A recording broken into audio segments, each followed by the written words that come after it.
কদ আফলাহা মা যাক্কাহা ওয়া কদ খাবা মা দাসসাহা। কিয়ামতের ময়দানে ওই সমস্ত মেয়ে লোক, ওই সমস্ত পুরুষ লোক নাজাত পাবে যারা আত্মাকে পবিত্র করতে পারছে। যারা আত্মাকে পবিত্র করতে পারবে না তারা নাজাতও পাবে না। প্রায় 7টা কসম করে আল্লাহ বলেন, এত কসম কোরআনে আর কোনো জায়গায় করে নাই। আত্মা, আমাদের মধ্যে আত্মা আছে, কথা বল না কেন? আছে। শরীয়তের হুকুম 2 প্রকার, একটা প্রকাশ্য আর একটা অপ্রকাশ্য।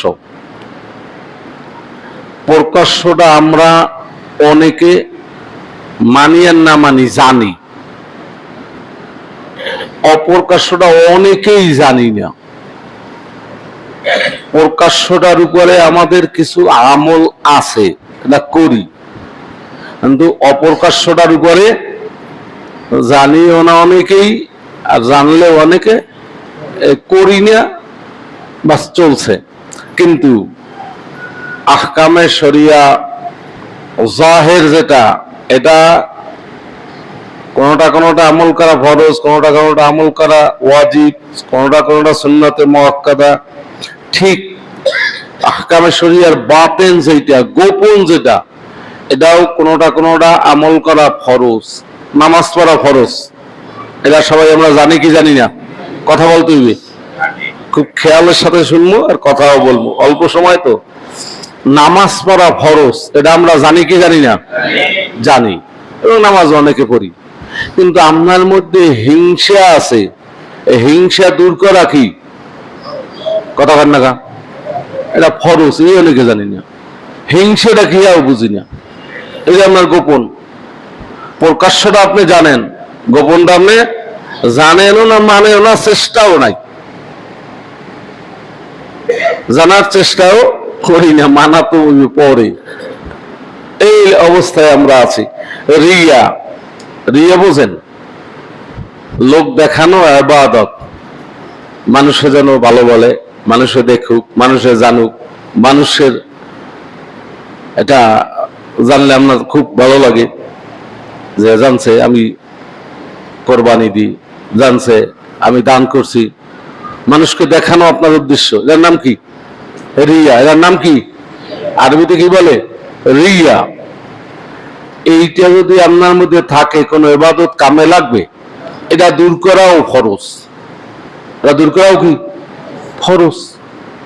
আপনার মধ্যে লোভ আছে, লোভ সবার মধ্যে আছে, কিন্তু আপনার লোভ থাকবে হালালের উপরে, হারামের উপরে লোভ থাকা যাবে?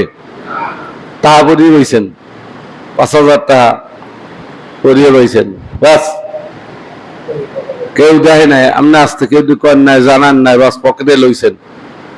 কিসের কারণে লইলেন? লোভের কারণে। কয়েন কিসের কারণে? এই লোভ করা কি? এই লোভটা দূর করাও তো ফরজ। আমি এটা জানেন না, তাই জন্য শরীয়তের হুকুম আহকাম প্রকাশ্যটা যেরকম ফরজ, গোপনটাও সেই রকম কি ফরজ। প্রকাশ্যটা যেমন পালন করতে হবে, গোপনটাও পালন করতে হবে। এবং পালন করতে হইলে আগে আপনার জানতে হবে, এরপর মানতে হবে।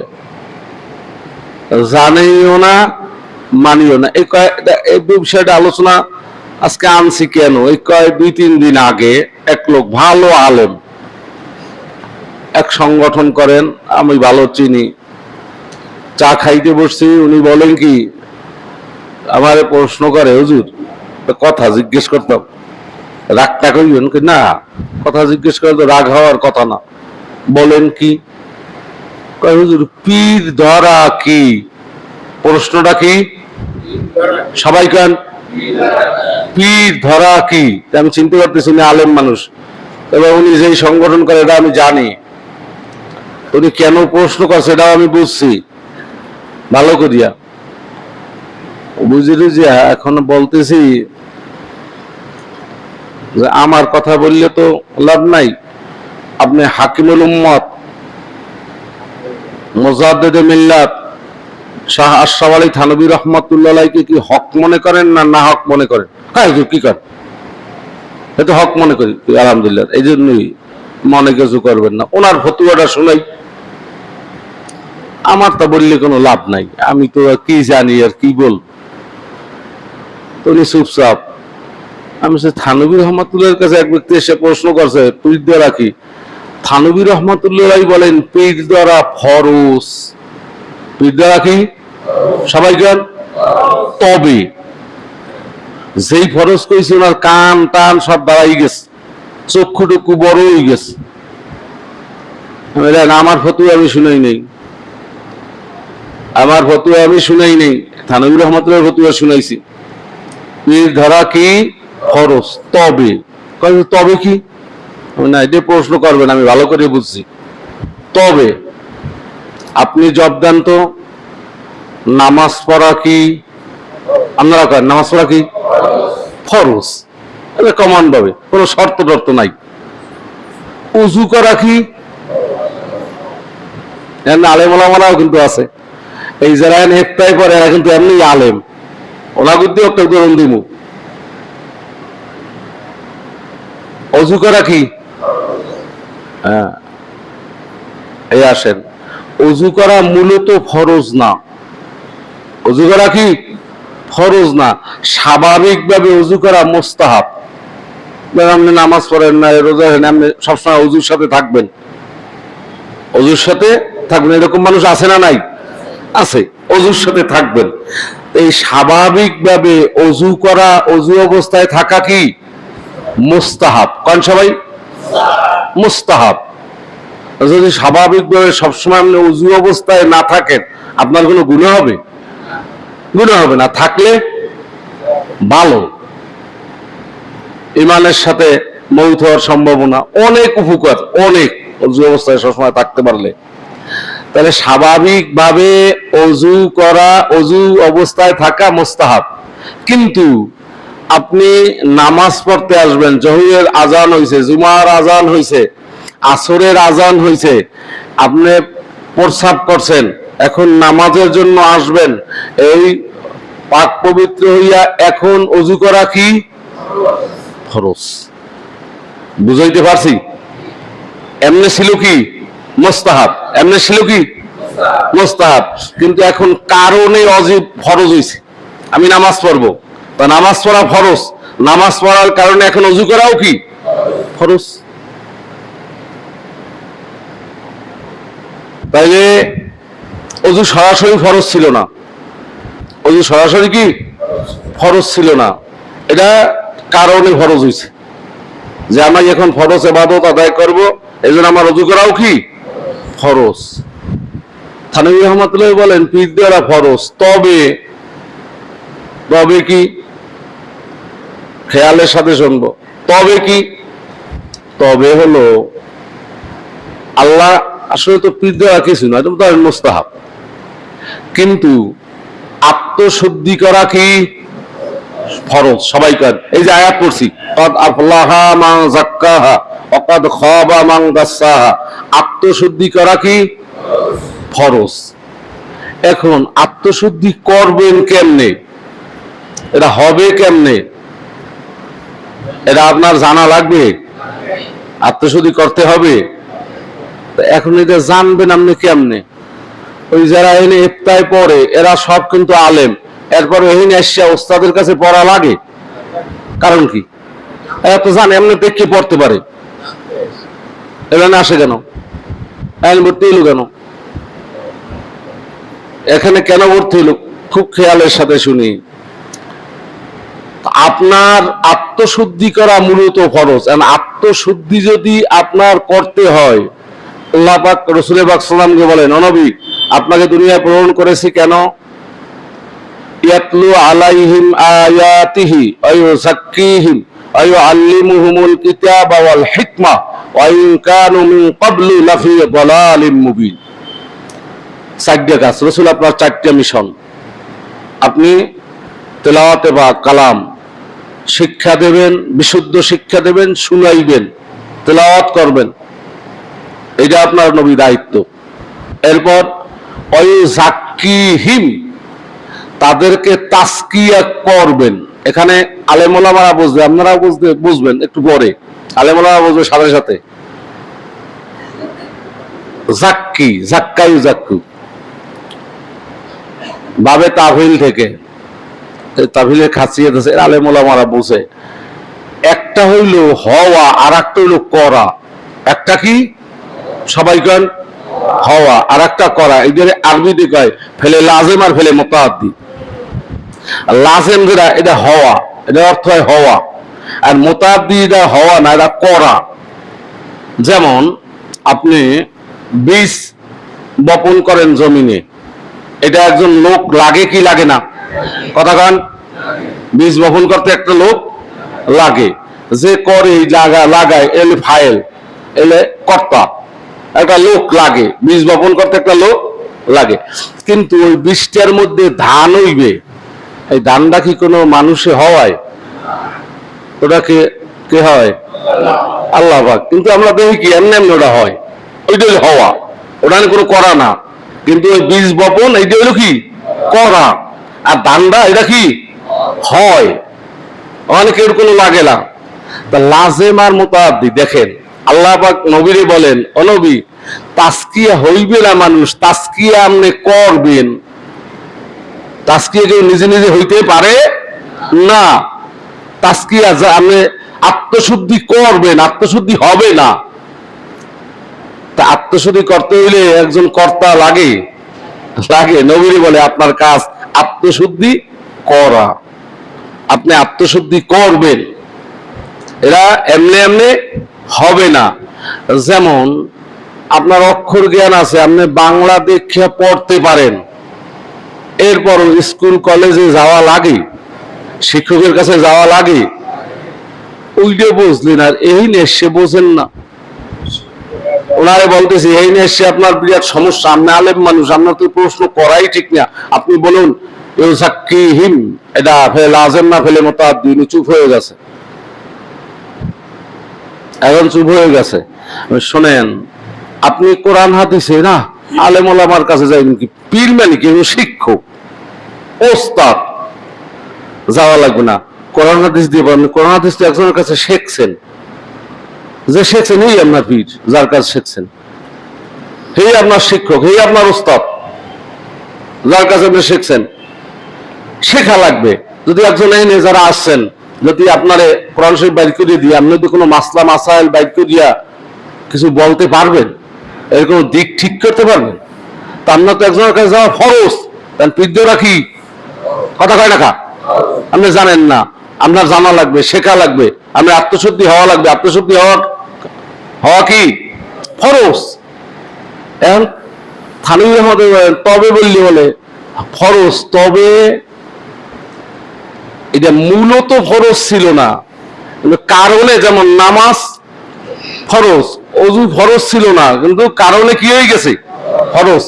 এই জন্য পীর ধরাও কি ফরজ। কিন্তু আমরা বহু লোক গাফেল, এ সম্পর্কে আমি আর কোনো হুঁশই নাই, জানি না। এই নামাজ কোন রকম 2-4 জায়গায় পড়িয়া বাস আস্তে নামিয়ে যাই, বুঝি আমার ইসলাম শেষ। আপনার মধ্যে যে কত ধরনের রোগ, এইটা আপনি চেনেনও না, জানেনও না, শোনেনও না, মানেনও না। এরা জানা লাগবে, শোনা লাগবে, মানাও কি লাগবে। ওইটা যেমন ফরজ, জাহের যেমন ফরজ, আহকামে জাহের যেটা, এইটা যেমন ফরজ, আহকামে বাতেনও কি ফরজ। এখন আপনি তো ফরজ থেকে গাফেল, ফরজ থেকে গাফেল। আল্লাহ পাক এমনি এমনি কয় নাই, কয় কি ইয়া আইয়ুহাল্লাযীনা আমানুত্তাকুল্লাহা ওয়া কুনু মা'আস সাদিকিন। আল্লাহ বলেন তাকওয়া, তাকওয়া একটা অন্তরের জিনিস, তাকওয়া দেখানোর জিনিস না। কি তাকওয়া কি দেখা যায়? তাকওয়া দেখা যায় না, এটা কি অন্তরের জিনিস, গোপন জিনিস, অপ্রকাশ্য জিনিস। আল্লাহ বলে হে মুমিনেরা তাকওয়া অর্জন করো, সাথে সাথে বলে কুনু মা'আস সাদিকিন, সাদিকিন বান্দাদের সাথে হও। মুফাসসির ইকরাম লেখে, যেখানে আল্লাহ পাক তাকওয়া শব্দ ব্যবহার করছেন, এরপরই এমন একটা ছোট্ট আমলের কথা বলছেন, যেই আমলটা বান্দা করলে তার মধ্যে তাকওয়া ফিট হবে। সুবহানাল্লাহ বলি, তার মধ্যে কি ফিট হবে? তাকওয়া ফিট হবে। আল্লাহ বলেন সাদিকিন বান্দাদের সাথী হও। আমনে কিতাব পড়ি, এই জন্য আকবর এলাহাবাদী বলছেন কি দিন মানুষের মধ্যে আসে কেমনে, না किताबों से ना वाजू से ना जोर से पैदा, बुजुर्ग दिन पैदा होता है बुजुर्गों की नजरों से। আল্লাহ ওয়ালা এদের সংস্পর্শে গেলে, এদের নজরে পড়লে আপনার মধ্যে দিন পয়দা হবে। শুধু কিতাব পড়িয়া, শুধু ওয়াজ শুনিয়া আপনার শক্তির বলে দিন আপনার মধ্যে আসবে, এটা আসে নাই, আসতে পারে।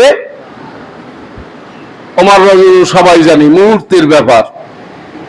যেই ওমর আল্লাহর রাসূলকে হত্যা করার জন্য গেল, মুহূর্তের ব্যাপার। সাহাবা কানো বলে সোহবাত থেকে সাহাবা, সোহবাত থেকে কি সাহাবা, সাহাবারা সাহাবিকে রাসূলের সোহবাতে গেছে, এজন্য তাদের নাম কি সাহাবী। ওমর রাদিয়াল্লাহু কাট্টা কাফের, একদিকে কাফের একদিকে মুশরিক, 100 উটের লোভে আল্লাহর রাসূলকে হত্যা করার জন্য রওনা দিল।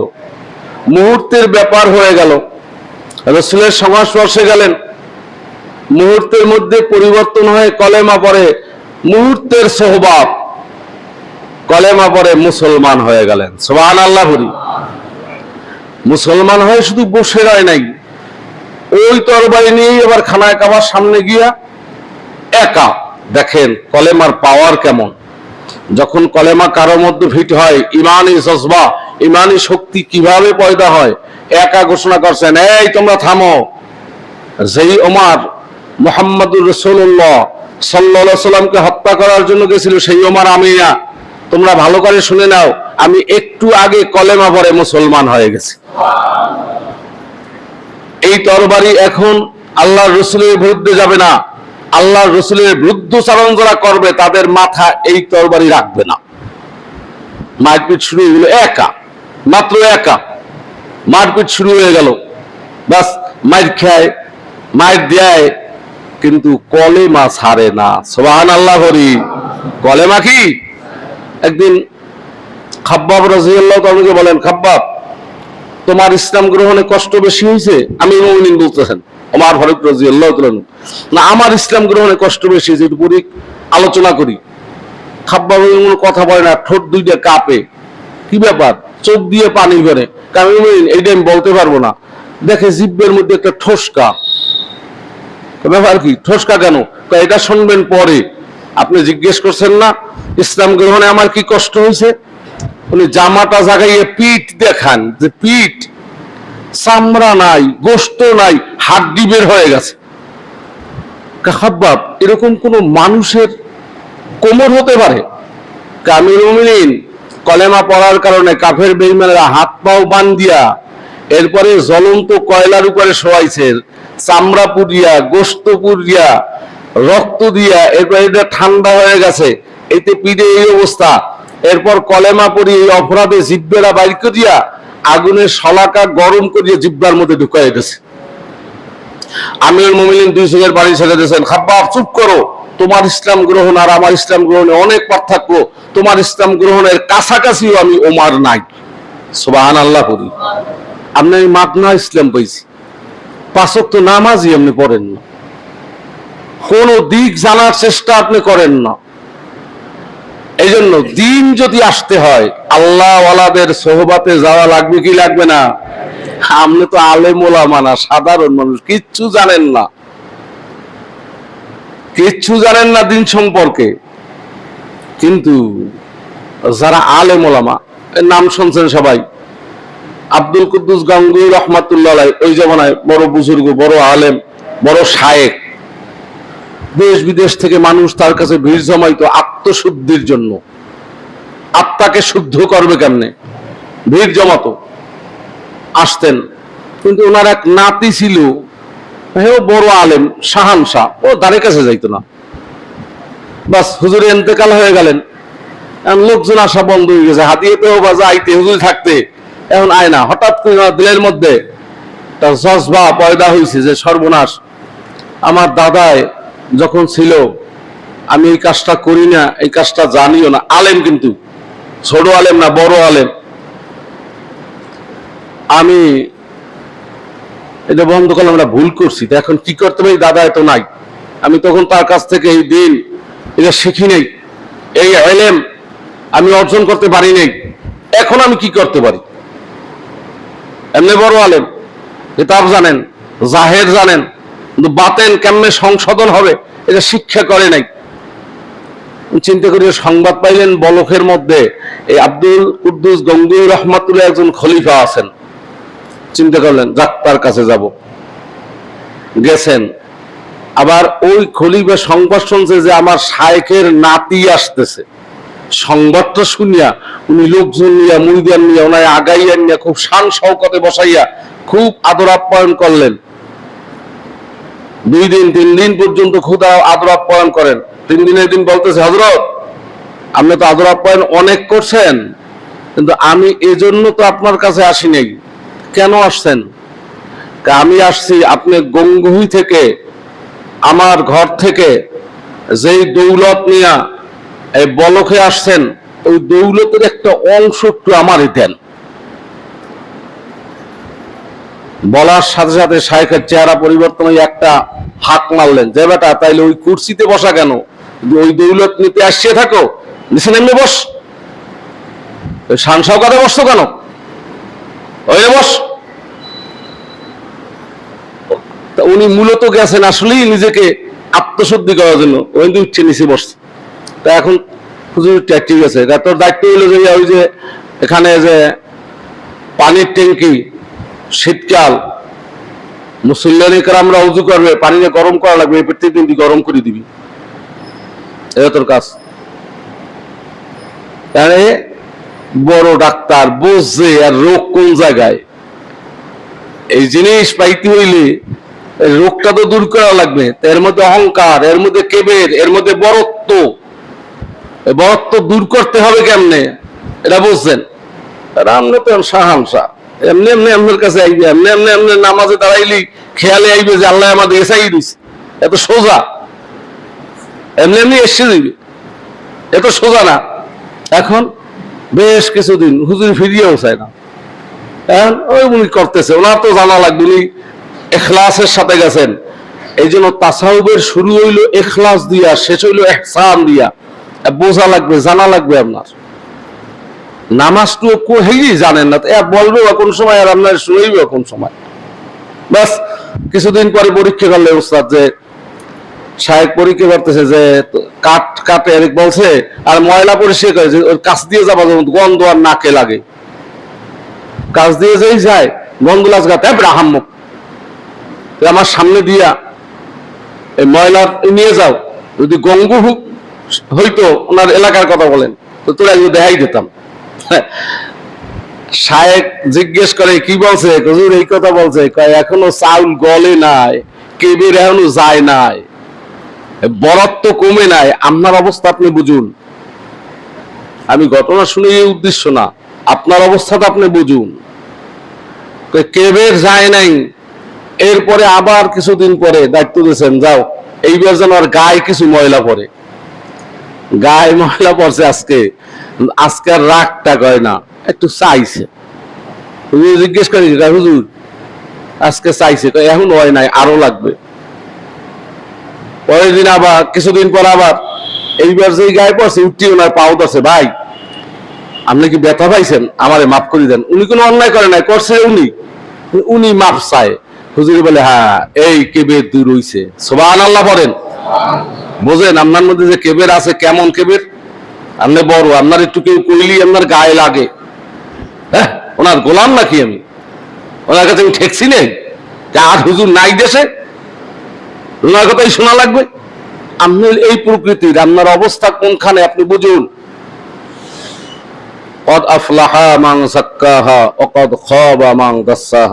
কিয়ামতের ময়দানে ওই সমস্ত মেয়ে লোক, ওই সমস্ত পুরুষ লোক নাজাত পাবে যারা আত্মাকে পবিত্র করতে পারছে।